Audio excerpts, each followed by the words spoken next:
Ayun mga lods, oh. Dito palang klaro. Ayun, oh, laki, oh. Ayun, oh, klarong-klaro dito. Laki, oh, ng agilaw. Ayan, oh. Pupunta tayo dito para kitang-kita masyado talaga. Ayan, oh. Hindi pa sila masyado mailap, oh. Yan, oh. Oh, grabe, laki, oh. Ito mga idol, kitang-kita na siya. Ayan, oh. Nagpapahinga lang siya. Ayan, oh. Ayan, nangigil mga idol, oh.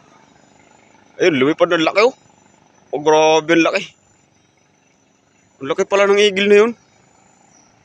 Ano, sayang nandun, no?